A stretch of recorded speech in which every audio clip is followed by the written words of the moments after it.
The first thing that I've seen successful founders do is have the ability to define the problem well.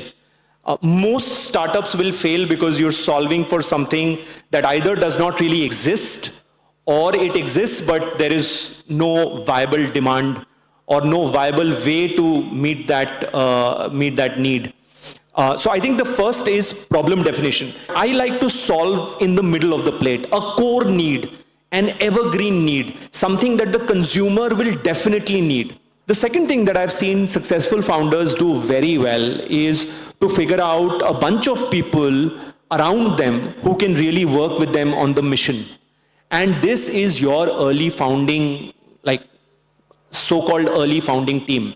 And these are the people who will believe in you, who will back you at a point of time where none of the glitz and glamour, where none of any external validation that exists, because the first few years are pretty hard.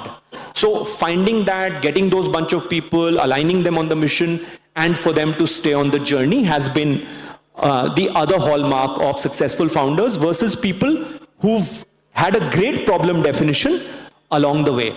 And then, of course, the third part of being a great founder is to constantly fuel the mission. Now, that mission can be fueled either in terms of capital, which is where you might need to have innovative ways of raising revenue, which could be your revenue, or if you are borrowing capital, or it could be finding new markets or new partners, so fueling the mission. I think these three things, for me, have been hallmarks of great entrepreneurs.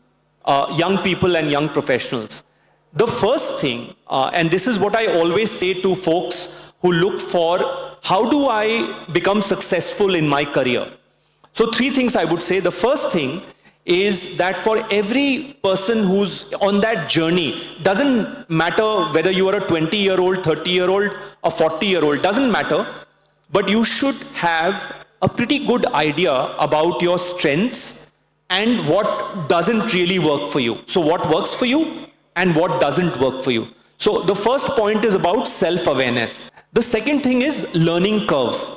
Whichever segment, whichever industry, whichever role you are in, I think my advice to young people always is to look at how vertical your learning curve can be.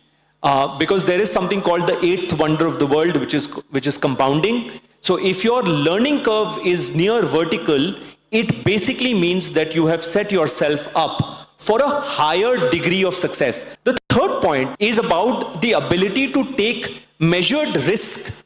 And of course, there are entrepreneurs here who will have a different view of risk than I would have, but to continuously fall forward, to continuously keep upskilling yourself, to keep investing in yourself, and to look at how can I be better tomorrow. So for me, the bar has never been, am I better than some other person? For me, the bar always has been, am I better today than I was yesterday?